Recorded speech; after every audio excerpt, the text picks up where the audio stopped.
দর্শক আপনাদেরকে দেখাবো শুরুতেই সেই দৃশ্য দেখাবো যে আপনারা দেখছেন এই হাতিবান্ধা উপজেলার যে গড্ডিমারি এলাকা রয়েছে অর্থাৎ মড্ড গড্ডিমারি এলাকা, সেই গড্ডিমারি এলাকায় কিন্তু কুকুরের কামড়ে এখন পর্যন্ত 14 জন আহত হওয়ার যে খবর সেটি কিন্তু আমাদের কাছে চলে এসেছে। আমাদের এখানে রয়েছেন, আপনারা দেখছেন এই যে শিশু বাচ্চাটি, একেও কিন্তু কুকুর কামড়িয়েছে। এনার বাড়ি কিন্তু মধ্য গড্ডিমারি এলাকায়, সেই দৃশ্য আপনাদেরকে দেখাচ্ছি। আমরা এনার অভিভাবকের সঙ্গে কথা বলবো যে কীভাবে কামড়িয়েছে, একটু বলবেন। কোথায় ছিল আপনার বাচ্চা? আমার বাচ্চা ছিল রাস্তায়, ওর দাদু ছিল, দাদু বাড়িতে গেছে, যাওয়ার পরে বাচ্চাকে কুকুর ধরছে, কালো কুকুর কামড়াইছে। এখন হাসপাতালে কি নিলেন, চিকিৎসা নিচ্ছেন? শুধুমাত্র ভর্তি করছে, ভ্যাকসিন এখন মনে আসছে। দর্শক আপনাদেরকে জানিয়ে রাখি, আপনারা যেমনটি শুনছিলেন যে আপনাদেরকে মধ্য গড্ডিমারি অর্থাৎ হাতিবান্ধা উপজেলার যে মধ্য গড্ডিমারি এলাকা রয়েছে, সেই গড্ডিমারি এলাকায় কিন্তু এখন পর্যন্ত যে খবরে এসেছে মোট 14 জন কিন্তু কুকুরের কামড়ে আহত হয়েছে, গুরুতর আহত। এই মুহূর্তে হাতিবান্ধা হাসপাতালে যে রুগীদের ভিড়, মোটামুটি কিন্তু রুগী সহ স্বজনরা কিন্তু ভিড় করছে। আমরা আরও একজনের সঙ্গে কথা বলার চেষ্টা করবো। দর্শক আপনাদেরকে দেখাবো যে এনার কিন্তু একদম নাক মুখ কামড়ে ছিঁড়ে নিয়ে গেছে। দর্শক আমরা সেই দৃশ্য একটু দেখাবো, কীভাবে আপনার কুকুর কামড়িয়েছে একটু বলবেন। ভুট্টা বাড়ির মধ্যে আমি বালির মধ্যে ঘাস কাটি দিচ্ছি, কুকুর পিছন পাশে যে কাপড়ের মধ্যে কামড় দিছি। আমি কই মানুষ মনে হয়, টাকা দেখতে গেলে মুখের মধ্যে কামড় দিছি, তারপরে হাতের মধ্যে লাফ দিয়ে কামড় দিছি। দর্শক আপনারা যেমনটি শুনছিলেন যে একটা নারীর মুখের কথা, তার কিন্তু নাকের যে অবস্থা একদম কুকুর কামড়িয়ে কিন্তু ক্ষত বিক্ষত করে দিয়েছে। এই মুহূর্তে মেডিকেল চিকিৎসা সেবা চলছে। কুকুরের কামড়ের যে প্রাথমিক চিকিৎসা সেটি কিন্তু এখানে ডাক্তাররা কিন্তু দিচ্ছেন, সেই দৃশ্য আপনাদেরকে দেখাচ্ছি। দর্শক আপনাদেরকে আবারও জানিয়ে রাখি, এই মুহূর্তের যে সবচেয়ে বড় খবর, এই মুহূর্তের যে সবচেয়ে বড় নিউজ, হাতিবান্ধা উপজেলার যে মধ্য গড্ডিমারি এলাকা রয়েছে, সেই এলাকায় গতকাল রাতে কুকুরের কামড়ে 8 জন কিন্তু হাতিবান্ধা হাসপাতালে ভর্তি হয়েছে। পাশাপাশি এই মুহূর্তে সবচেয়ে বেশি লোকজন কিন্তু আসছেন।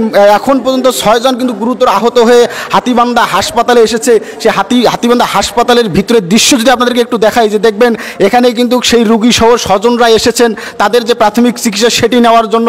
তবে রুগীরা কিন্তু আমাদের কাছে অভিযোগ করেছে যে এখানে যে ভ্যাকসিন সেটি না থাকার কারণে তাদেরকে কিন্তু রংপুর যেতে হচ্ছে। শুধু তাই নয়, এবং আমরা কর্তৃপক্ষের সঙ্গে কথা বলেছি, হাসপাতাল তারা জানিয়েছে যে সরকারিভাবে সরবরাহ না থাকার কারণে কিন্তু এই সংকটটি দেখা দিয়েছে।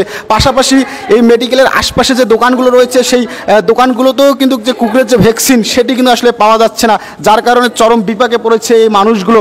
দর্শক আপনাদেরকে আবারও জানিয়ে রাখি, হাতিবান্ধা উপজেলার মধ্য গড্ডিমারি এলাকায় কুকুরের যে আতঙ্ক, সেই আতঙ্ক কিন্তু এখন পর্যন্ত চলছে, এই মুহূর্তে চলছে। আমরা সেই মধ্য গড্ডিমারি এলাকায় খবর নিয়েছি, সেখানকার যে লোকজন তারা কিন্তু কেউ ঘরের ভিতর থেকে বের হচ্ছেন না, বিশেষ করে শিশু বাচ্চারা চরম ঝুঁকিতে রয়েছে। এই মুহূর্তে প্রশাসনের হস্তক্ষেপ কামনা করেছেন স্থানীয় লোকজন, বিশেষ করে যে ভ্যাকসিনের যে সংকট সেটি কিন্তু দ্রুত নিরসনের কামনা করছেন এই যারা আহত হয়েছে।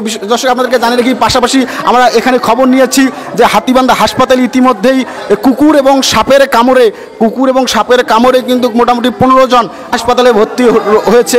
এই মুহূর্তে যে ব্রেকিং নিউজ, হাসপাতালে কান্নার রোল পড়েছে, মানুষজন কান্নায় ভেঙে পড়ছেন। যে কুকুরের কামড়ে কারো শরীরের হাত পা, কারো নাক কিন্তু ছন্ন বিচ্ছিন্ন করে দিয়েছে এই কুকুর। আমরা যতটুকু এই ভুক্তভোগীদের সঙ্গে অর্থাৎ আহতদের সঙ্গে কথা বলেছি, তারা জানিয়েছে এই কুকুরের রংটি কিন্তু হচ্ছে কালো এবং সাদা। এই একটি মাত্র কুকুর, এটি কিন্তু সবাইকে ক্ষত বিক্ষত করে আসছে। আমরা সেই দৃশ্য দেখছেন যে হাসপাতালে এই মুহূর্তে চিকিৎসা চলছে, একদম চিকিৎসকরা কিন্তু চরম ব্যস্ততার সময় পার করছেন, এবং একের পর এক কিন্তু কুকুরে কামড়ানোর যে রুগী, সেই রুগী কিন্তু আসছে। আমরা সেই দৃশ্য দেখাবো। দর্শক আমরা একজনের সাথে কথা বলবো, একজন ছোট বাচ্চা মেয়ে, তাকেও কিন্তু কুকুর কামড়িয়েছে। এই যে অবুঝ বাচ্চাটি, এই যে কুকুর, এই নৃশংসতা কিন্তু দেখিয়েছে। দর্শক আমরা এনার পরিবেশের কথা, কীভাবে কামড়িয়েছে, কোথায় ছিল আপনার বাচ্চা? ভাইয়া আমার বাচ্চা ঘাটায় ছিল, কিন্তু বাচ্চা কেমন করে কামড়েছে আমি জানি না। বাচ্চা সাথে চিকিৎসা দিয়েছে, আমি বাসা থেকে বেরিয়ে দেখি বাচ্চার এই, কিন্তু আমি কুকুরটাকে দেখিনি। হাসপাতালে এসে কি নিলেন? হাসপাতালে এসে চিকিৎসা নিলাম। দর্শক আপনারা শুনছিলেন যে এই মুহূর্তের যে ব্রেকিং নিউজ এটি, এই মুহূর্তে কুকুরের কামড়ে হাতিবান্ধা হাসপাতালের রুগীর সংখ্যা কিন্তু বাড়ছেই। দর্শক একদম রহ রুগী কিন্তু আসছেন, এবং রুগীরা কিন্তু এই মুহূর্তে হাসপাতালে ভিড় করছেন, রুগীর স্বজনরা আসছেন। আর ভ্যাকসিন না থাকার কারণে রুগীরা চরম বিপাকে পড়েছে। আপনাদেরকে আবারও জানিয়ে রাখি, হাতিবান্ধা উপজেলার মধ্য গড্ডিমারি এলাকায় গতকাল রাতে কুকুরের কামড়ে গুরুতর আহত হয়েছে 8 জন। এই 8 জনের পর আজকে কিন্তু মোটামুটি এখন পর্যন্ত 6 জন এসে ভর্তি হচ্ছে, পাশাপাশি রুগীরা কিন্তু আসছে, সেই দৃশ্য কিন্তু আপনারা দেখছিলেন। এবং আপনাদেরকে জানিয়ে রাখি আজকে এই সাপের কামড়েও একজন রুগী ভর্তি হচ্ছে। এই মুহূর্তে কিন্তু যে প্রশাসনের যে হস্তক্ষেপ, এই যে কুকুর, এই কুকুরকে নিয়ন্ত্রণের জন্য প্রশাসনের যে হস্তক্ষেপ সেটি কামনা করেছেন এই আহতরা। পরিমল চন্দ্র বসুনিয়া, ই মিডিয়া, লালমনিরহাট।